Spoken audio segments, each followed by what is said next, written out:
Senhora presidente, senadora Ana Amélia, eu quero hoje abordar um tema que creio que é o tema que domina o país desde o mês de junho, que são as eleições municipais. Porque, na verdade, diria até que essas são as eleições que mais interessam ao cidadão, à cidadã, porque é a eleição que define quem vai dirigir o município, portanto, quem é que será capaz de resolver os problemas de onde está morando a pessoa. É a rua, é o transporte, é a saúde pública, é a educação, enfim. Os problemas que tem, de fato, com as pessoas estão nos municípios.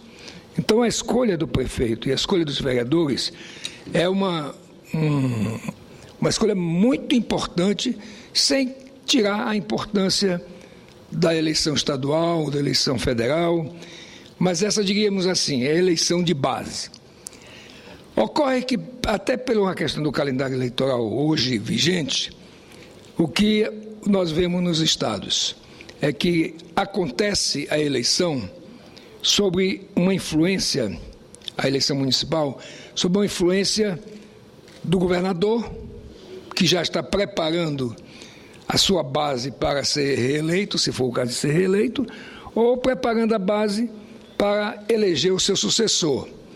E é uma pressão muito violenta, principalmente nos estados mais pobres, onde o governador, não tendo os cuidados ou a preocupação com a ética, com a seriedade nos gastos públicos, termina utilizando não só a máquina, mas como recursos em favor ou em desfavor do candidato, em favor do candidato dele ou em desfavor do candidato contra ele. Isso aí lemos em vários estados do Brasil, e no meu estado foi uma coisa alarmante, porque, de fato, como é um estado pequeno, novo, veio de território federal, um percentual muito grande, majoritário, é composto de funcionários públicos, é composto de familiares de funcionários públicos, principalmente aqueles, mesmo os efetivos do quadro, sofrem pressões, mais ainda aqueles que têm cargos comissionados, ao ponto de serem obrigados a adesivar os carros, ao ponto de serem obrigados de participar de manifestações públicas e de se envolverem na campanha de fato. E, então, isso contamina, prejudica a vontade efetiva do eleitor, que se sente pressionado. Imagina uma família pobre que tem uma pessoa que tem um emprego, que é o chefe da família ou a chefe da família, e que fica com o receio de perder o seu emprego porque o governador está ordenando que ele vote naquele candidato X. Muito bem, esse já é um problema, senadora Ana Amélia, que a gente precisa meditar muito. Apesar da evolução que nós temos tido em vários aspectos, como, por exemplo, a proibição de showmícios, a proibição de distribuição de brindes, que favorecia só mesmo aqueles que tinham mais poder econômico. Mesmo assim, hoje, inclusive vigorando a lei da ficha limpa, nós ainda estamos muito entregues, muito vulneráveis à ação do poder econômico, do poder público, da autoridade do governador, dos seus secretários, e isso nós vimos, digamos, de maneira muito nítida, inclusive secretários fazendo bandeiradas, comandando os seus funcionários para irem para as bandeiradas, para as caminhadas. Isso realmente é entristecedor, porque mascara o resultado adequado, não é, portanto, uma escolha livre do eleitor. Mesmo assim, eu não quero entrar muito em detalhes da eleição de lá do meu estado, mas vou comentar aqui en passant, já que a minha capital por falta de 16 mil eleitores, aliás, por falta de 16 mil eleitores, não teve segundo turno. E aí, a candidata que foi eleita teve 39% dos votos válidos e 31% do eleitorado que estava apto para votar. Portanto, eleita com a minoria dos votos, tanto dos válidos quanto do eleitorado em si. Infelizmente, e pior que tudo, é que é um conluio familiar para dominar todas as esferas de poder no Estado. Isso é muito triste e isso realmente prejudica a população, desde aqueles mais pobres, que vão ficar cada vez mais dependentes desse conluio familiar, até mesmo aqueles que tenham maior pensamento, maior poder financeiro e tenha maior estabilidade.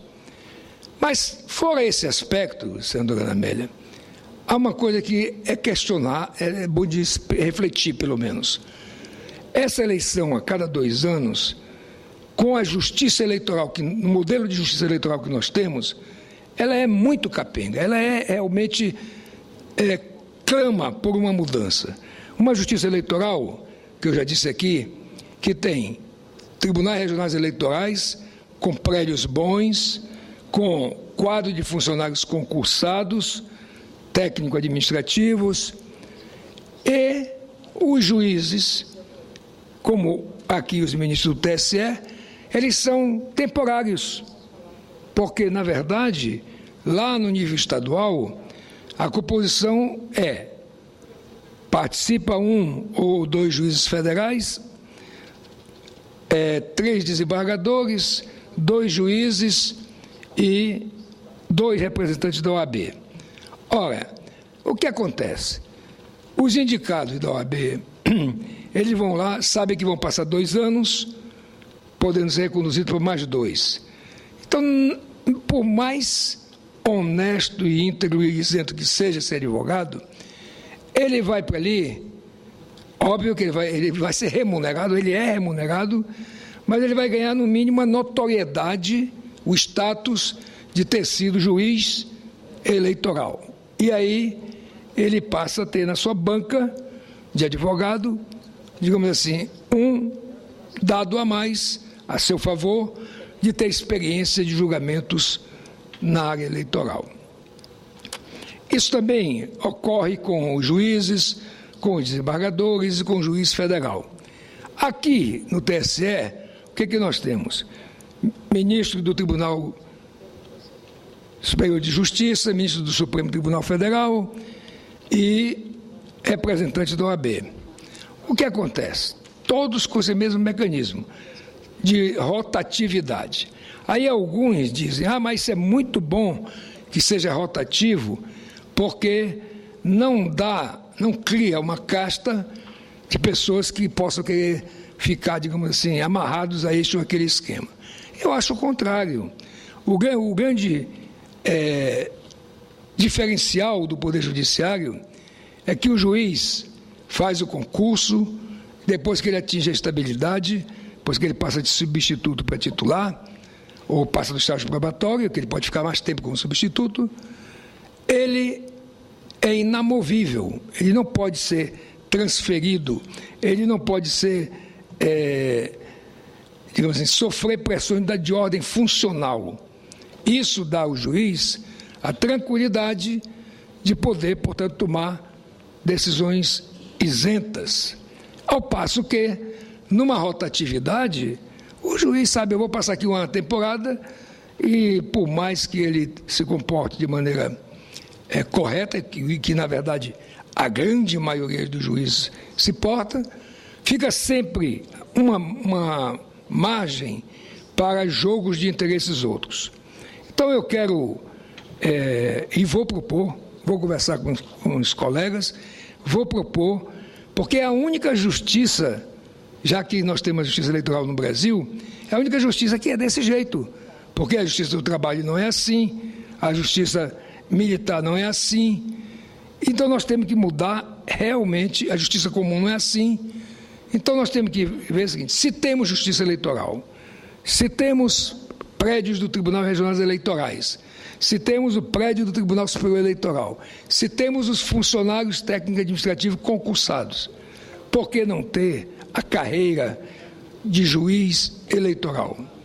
Por que não ter a carreira da justiça eleitoral, em que a pessoa que quer se dedicar à parte eleitoral vai fazer concurso e, uma vez aprovado, ele vai fazer uma carreira. Começa lá como juiz, desembargador, chegando a ministro do TSE.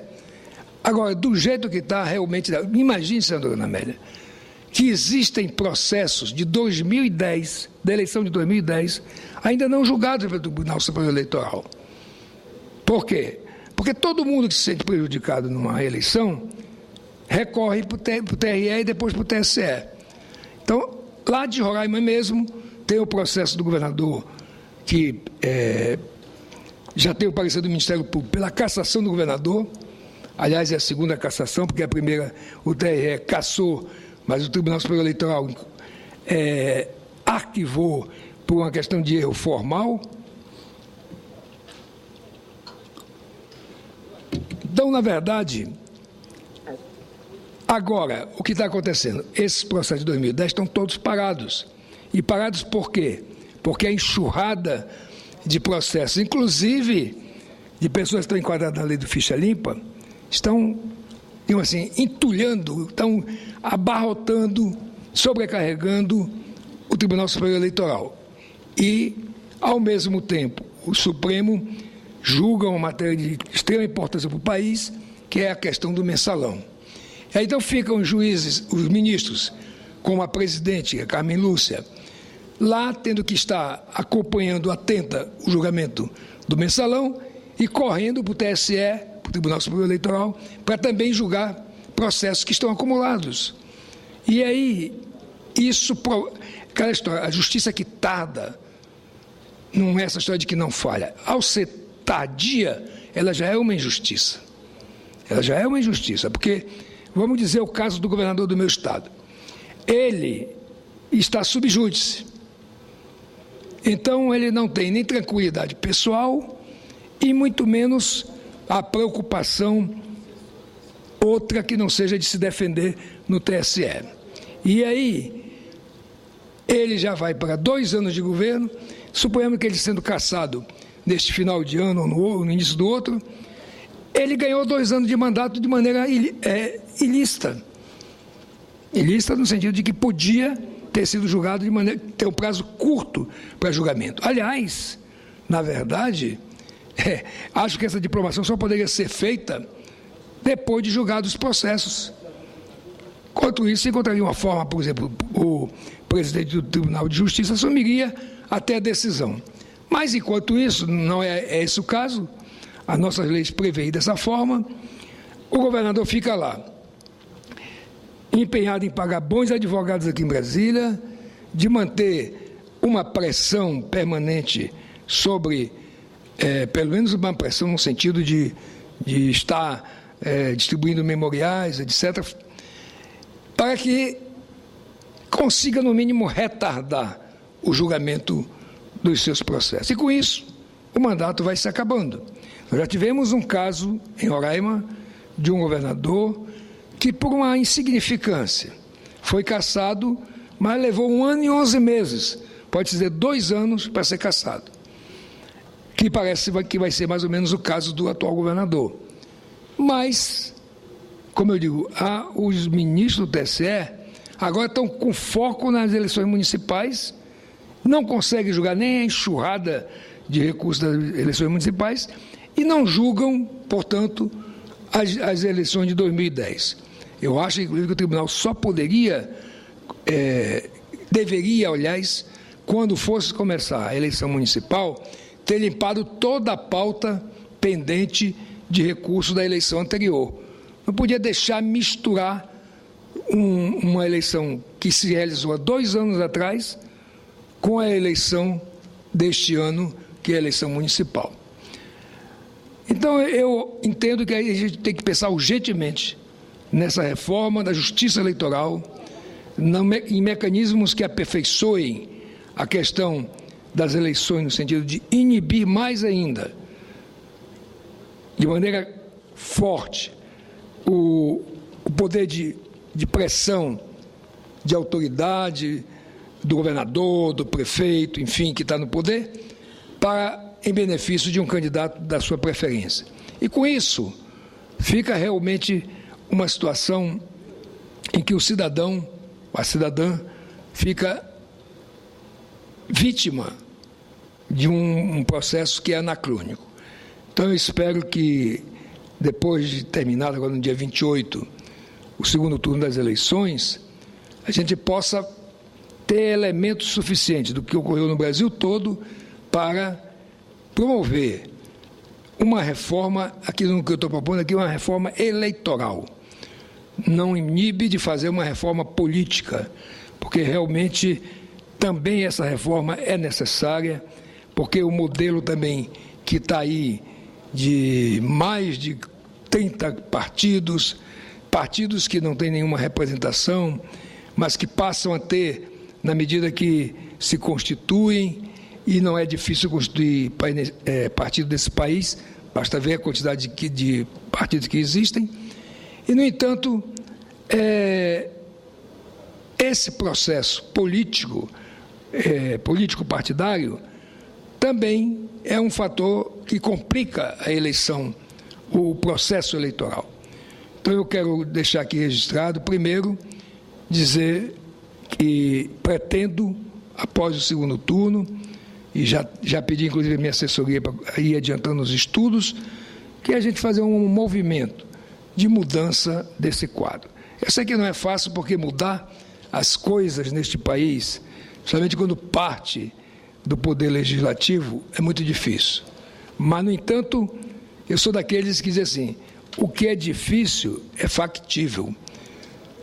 Então, mesmo sendo difícil, nós temos que começar a batalhar e a defender essa tese. E eu espero que, já conversei com vários senadores, muitos também têm os mesmos pensamentos, e obviamente que esses pensamentos que eu estou aqui expondo podem ser aprimorados e devem ser aprimorados, de forma que nós possamos ter uma democracia cada vez melhor neste país e que possamos, sobretudo, nos orgulhar de uma democracia que seja, de fato, uma democracia livre, onde o cidadão tenha liberdade de escolha, onde haja garantia de que ele não vai ser nem forçado a votar e muito menos que ele sofra retaliação depois por uma escolha que ele tenha feito. E isso, você já sabe que é lá de Rondônia, quanto menor o Estado, maior o poder de pressão. Aliás, diz que tem uma frase de um vigário se queixando para o bispo, dizendo que quanto menor a paróquia, maior o fuxico. Então, eu diria assim, quanto menor o Estado, mais vulnerável está o cidadão, e quanto menor e quanto mais pobre o Estado, mais vulnerável está o cidadão a essas pressões de abuso de poder, de abuso econômico, e, portanto, o que nós temos como resultado é um resultado que não reflete o anseio íntimo da população. Ouço com muito prazer, Vossa Excelência. Senador Gonçalves Cavalcante, um dia desse eu li um livro editado aqui no Senado sobre a vida de Teófilo Otoni, no tempo do Império, quando foi senador, e ele fazia uma avaliação da eleição no Império, no Rio de Janeiro. Por incrível que pareça, senador Gonçalves Cavalcante e presidente Ana Amélia, o discurso do senador no Império sobre a pressão eleitoral, sobre corrupção eleitoral, sobre fraude eleitoral, pode pegá-lo e adaptar aos dias de hoje, que é exatamente o que está acontecendo. A fraude está reduzida em face das urnas eletrônicas, já facilitou muito, mas a pressão política, a pressão administrativa, os métodos, praticamente nós não evoluímos quase nada. Então, Vossa Excelência aborda um tema muito interessante.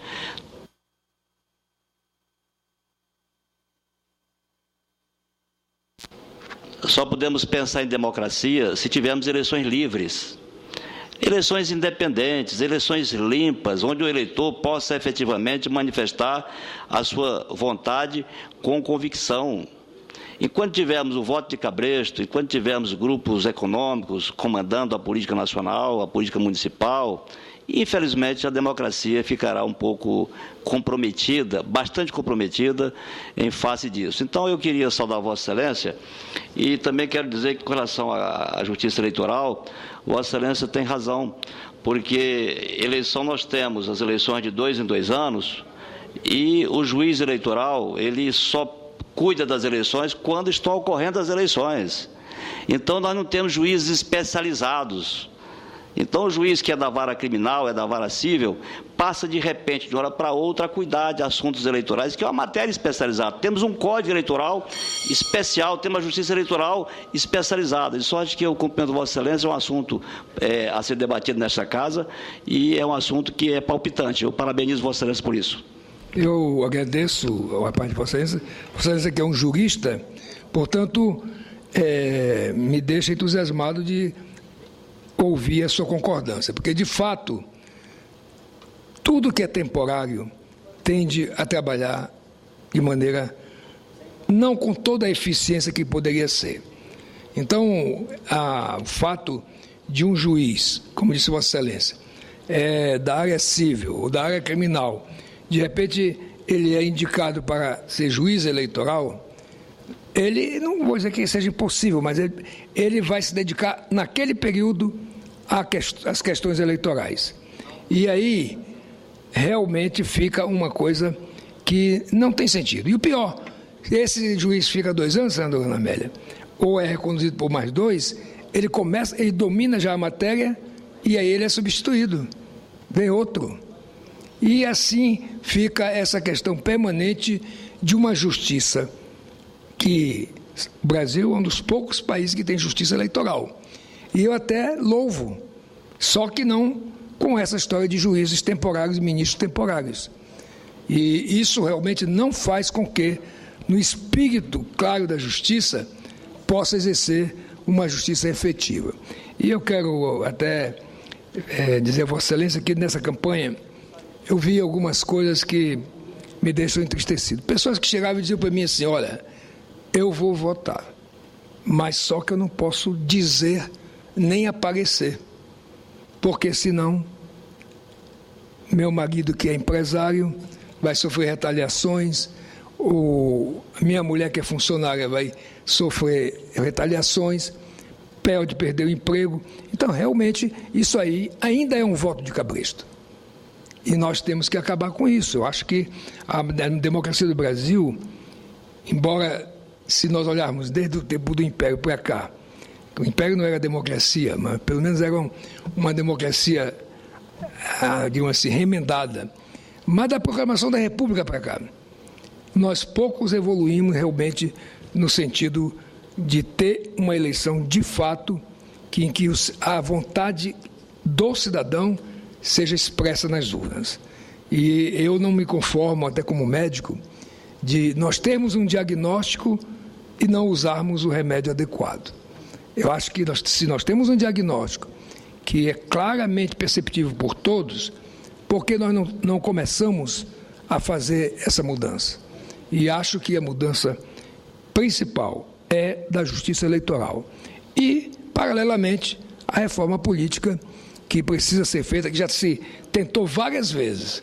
O problema é que, quando se fala em reforma política, se for para a eleição seguinte, não passa. Tem que fazer uma reforma política que não seja para a eleição seguinte, mas para outra eleição. Aí, quem está no mandato naquele momento não se sente ameaçado.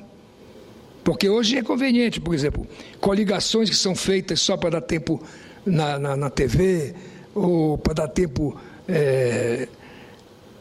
ou fazer acomodações de interesses pessoais ou de grupos, realmente devem ser revistas. Eu quero, portanto, agradecer a Vossa Excelência, senadora Ana Amélia, pela oportunidade de falar aqui nesse dia de sexta-feira, que é uma sessão não deliberativa, mas abordar esse tema, que realmente não quero ficar como Rui Barbosa lá em 1914, que diz que disse no pronunciamento que de tanto ver triunfar as nulidades, de tanto ver prosperar o poder na mão dos maus, de tanto ver agigantar-se as injustiças, o homem honesto chega a ter vergonha de ser honesto. E eu acho que nós temos que fazer o contrário. Nós que temos compromisso com a moralidade, trabalharmos para que essa moralidade seja possível. E eu acredito que passa por aqui, talvez numa boa articulação com o Poder Executivo e Judiciário, uma reforma que, de fato, mude o Brasil para melhor, dando ao cidadão não só o direito, mas, de fato, a condição de expressar a sua vontade de maneira livre, de maneira espontânea e sem nenhum tipo de coação. Muito obrigado. Senador Mozarino Cavalcante, a propósito, como também ressaltou o senador Tomás Correia, nós precisamos fazer urgentemente digamos assim, uma avaliação crítica sobre o que aconteceu nessas eleições, com muita compra de voto comprovadamente, e também a propósito do uso da máquina pública dos detentores do poder que disputam a reeleição. Eu apresentei a proposta de emenda constitucional 48, que determina o afastamento do cargo do chefe do Executivo, seja presidente da República, governador ou prefeito, em caso de reeleição, 4 meses antes do pleito. É um mínimo, porque, veja, é incoerente. O secretário de Planejamento, que seja candidato, ele precisa se afastar 6 meses antes. E a autoridade superior a ele, que determina e assina os empenhos todos, ele não se afasta, ele fica no cargo. Então, não é coerente a lei e ela permite o uso da máquina pública em benefício próprio. Então, ela está aguardando desde 13 de setembro, está aguardando a definição de relatoria na Comissão de Constituição e Justiça. Precisamos discutir essa questão. Acho que aquela agenda de Ulisses Guimarães, que há pouco falamos dos 20 anos da morte dele, aquela agenda de Ulisses Guimarães, fim da reeleição, mandatos de 5 anos para todos os níveis, financiamento público de campanha, são todas medidas que nós precisamos discutir novamente, como disse Vossa Excelência, no âmbito da reforma política.